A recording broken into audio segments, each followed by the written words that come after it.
Today we are going to go over the retreat. We are going to start right up here at the front with our propane tanks. This is where they will go. Right back here you do have your LP regulator. This is the automatic switchover style. So right now there's a green dial on the back that's pointing at this tank. It's pulling 100% of its pressure from this side. You can manually swap it to pull off this side. We do suggest running one tank at a time, other than at night, because at night you can open up the other one in case this tank goes empty. There's a diaphragm in here that'll flip, allowing it to continue to pull 100% of its pressure from this side. Coming up front, you do have your tongue jack right here. That's going to go up or down, give you all your controls there. Okay. And then we'll jump to the back, go over the water heater and all that stuff back there. Okay. Not as easy doing them inside as it is outside. Outside, I can do the full thing in one go. This one I've got to jump around. Alright. Ready? Ready. Coming right here, we do have our water heater. This is a 16-gallon water heater. That does have the electric controls and the propane side as well. Both of those you will turn on inside. Then right here you do have your anode rod. This sacrificial rod breaks down over time, coats and lines the inside of your tank to help prevent any kind of buildups from eating through your tanks. It is a 1 1/16 size socket, so you'll start it by hand, get it nice and snug, and then you'll be ready to start filling this. They do suggest from factory when you fill this every time to open this up, sit out here with it, let it fill from here. It's a lot easier to do it inside when you first hook up the water. As long as this is ready to be filled like it is now, you can turn on the hot side of your kitchen faucet, allow it to push all the air out of the faucet, and once you get a steady stream inside, you know you're going to be full. This will be ready to be used. You can use both propane and electric at the same time for faster recuperation times. It will also heat up all 16 gallons faster. From there, it'll use both of them to heat it up to 165 degrees. Once it gets up there, it will shut both of them off, and then depending on what you do with your water usage, it will pick and choose which one it needs to turn back on. If you just wash your hands or rinse a couple plates off, it will always use the electric side first. If you do back-to-back showering and you use all 16 gallons, it will from there use both propane and electric to bring it back up to that temperature as fast as possible. Right below our water heater, we do have our furnace here. All of your cold air is going to go here. All of your hot air is going to come out of the bottom. With this, we do have screens in the store that we do suggest with these. These are really important to get because they will actually keep out ladybugs, stink bugs, mud daubers, just about anything small enough to go into the hot side will go in there. The screens are something big that we do suggest getting with these. All right.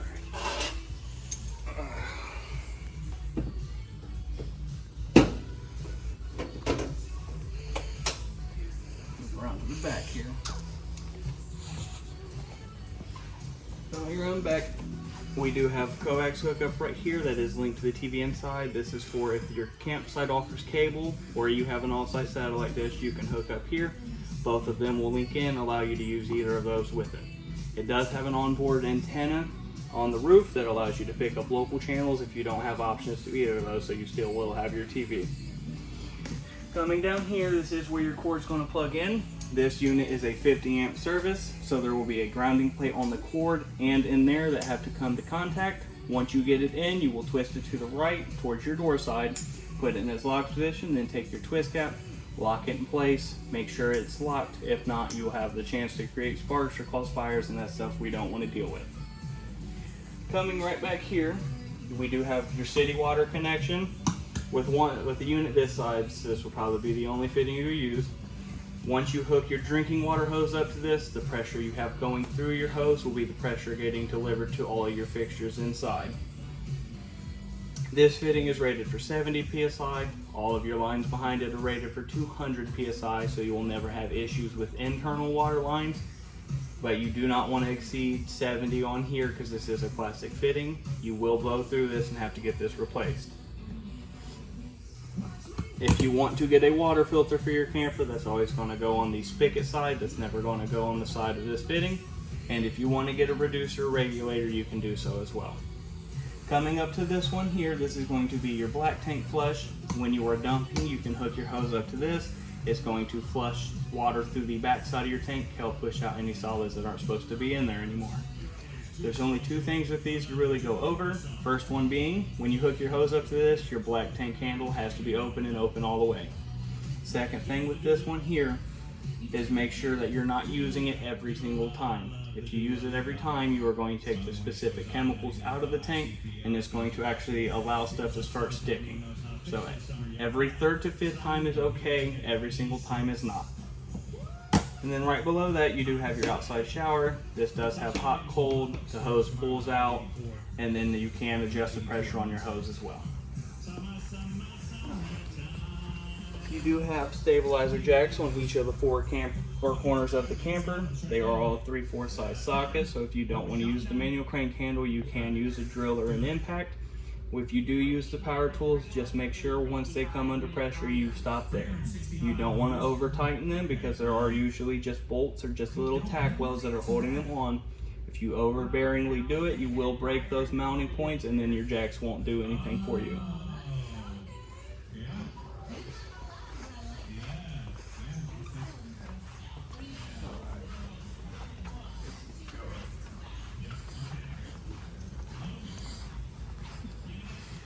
Right here we do have our freshwater fill. You do have the water tank on board with water pump that pulls directly out of that tank. With this one here, you just set your hose in it, turn it on, you will gravity fill that tank up. There is a panel inside that'll show you how your levels. If this one starts to fill and overflow, there's actually a little vent hose here that will shoot water out. Once this is full, then you can go inside, turn your water pump on, and that's going to allow you to pull prime to all your fixtures from that fitting. There is a drain valve right down here. Right now that is in its open position. You just twist it to a 90-degree angle and that's going to close it off. All right, back here in this room you do have extra storage, or if this one gives you the option to add on the washer and dryer. You do have all of your hookups over here, and both washer and dryer would plug into GFI outlets as well. You do have an additional GFI located right here. This one is going to link in with the rest of your GFI units throughout the unit. And then you do have the mason bowl sinks with their faucets. You do have a medicine cabinet up here. And then you do have your shower over here with the tri-sliding door. So this will click up and then you will be able to pull. It will do this. And then you can go this way as well, open it and get in from either side of the shower. When you travel with this unit, this does have to go this way and this has to go down and click. Then coming down here, you do have your toilet. All the way down will flush your toilet. If you lightly press on this so you start to feel pressure, you will fill your bowl up with water, so you're not doing any of your business in a dry bowl. In this bathroom, you do have light switches. So this one does your lights. This one will do your fan, which is actually located up there.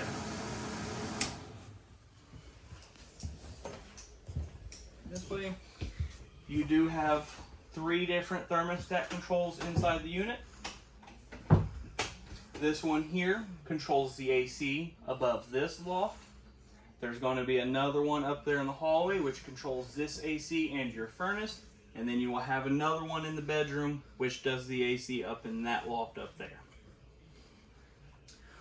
Coming back here in this panel, you will have to pull this panel. This is going to be where you locate your furnace and the bypasses to your water heater. Coming this way, you do have your TV, your radio, and your fireplace. Fireplace comes down here. You do have power, and then you also have your different temperatures right here, allowing you to set it where you want it. You can change the color like so. You hit the squiggly lines, you can turn it off the heat and just have the colors of the lights, so you don't have to have the heat, you just get the ambiance of the lights. And then you can also set a timer anywhere between 1 hour to 8 hours before this will automatically shut itself off. You do have your radio right here. This does have Bluetooth built in, but it also has your FM, AM modes as well. It does have 2 different zones, Zone A being inside, Zone B being outside. And then if you click this one, this one, sorry. Click this one, you will actually be able to change through all of your different modes. Power. And then you do have your TV here. This does work like every other TV. It is not a smart TV, it is a regular TV. So you will just click your menu, go over to your settings to channel, go down to auto scan, run your channel scan from there. You do have your LP carbon monoxide detector right down there. That's going to detect if you have any LP leaks. If you ever hear that go off, get out of the camper, let it ventilate, call your local dealership, tell me when a drop test performed to make sure you do not have an LP leak. Coming around this way, you do have your microwave up top, which is also a convection oven. And then you do also have your fan for your range hood. And then you also have your light. Coming down here, you do have your gas range. So you will actually press in like so, and the igniter is built in. So as long as you have propane in the system and it is turned on, you just press in and over, and that's actually going to light it. Then you do have your panel lights on this side, which gives you the blue LEDs. Your oven is down below with its own light switch on the right hand side as well. The oven does work just like the top burners. You just press in and hold and it'll light off. Coming over here, you do have your residential refrigerator, like so, with all of your different settings up here. You can turn off your door alarm, you can change the temperature of your freezer, your refrigerator, you can check how the lifestyle on your filter's doing. If you want it to cool down a lot faster, you can hold right there for 3 seconds and it's going to put it in its turbo cool mode, which is actually going to allow this to cool down a lot faster. There is going to be a locking knob that will actually, when the doors are closed, it'll hold the doors closed, and it threads in right there to make sure there's no movement on this when you were traveling. Right next to the refrigerator, you do have your pantry.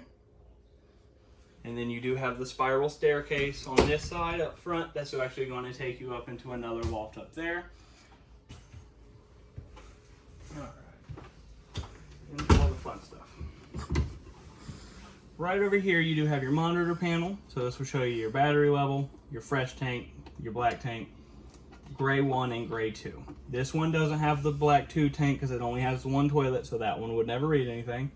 Then you do have your water pump switch, your LP gas for your water heater, so that's going to be the gas side, and you have the electric side as well. With this electric side for your water heater, you only turn that on when there is water inside the water heater. Never turn that on otherwise. And then you do have all of your different light controls here. So porch, all your different lights are going to be through here. You do have your 2 slide buttons here. So pushing up brings them in, pushing down takes them out. And then you do have your awning button as well. Awning, you will go down to take it out, it up to bring it back in. Right next to that, you do have your fan speed controller right here, which is going to do the ceiling fan back there on the wall or on the roof. This one does have the different speed controls, so you can set it where you want. If you want to reverse the way it's spinning, instead of it pushing down, you want it to pull up, this does have that button to press for reversal. And then, coming down for this panel, you do have controls for all your different shades. So, if you do all your shades, you press up, it's going to run them up. If you go down, it's going to bring all of those shades down individually or all together, depending on how you want to control all of these. You can turn all of those off, and then just turn on the TV lift. Then you can bring your TV up or down just like so. These are all controlled individually, and how you want to do them is going to be how you do it. Right here, like we mentioned, you do have the third AC control. This one does do the AC up here and the furnace. Down below, you do have your built-in vacuum. So you actually lift up like so, that'll turn it on. There are going to be hoses with the camper that plug in here, give you all your different attachments. And then on the back side, if you press this in and pull this out, there is a bag right here, so all of that stuff will be sucked into a bag and not just an empty space. Right next to it, you do have your converter. So you will have all of your different circuit breakers here, and then all of your automotive grade fuses right here. It is always good common practice to keep some of these fuses on hand with you at all times. In case one of these blows, you will be able to replace it. If one of these fuses blow, it'll have a bright red LED directly next to it, telling you exactly which one you need to replace, which you will be able to see through the screen when it is closed.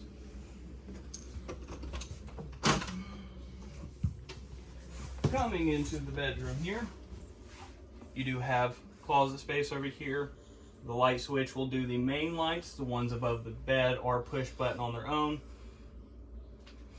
Then you do have your storage underneath the bed, like so. And then in here, where's your manual crank handle is going to be for the stabilizer jacks. And you do also have the blue bag for all of your attachments for your vacuum there.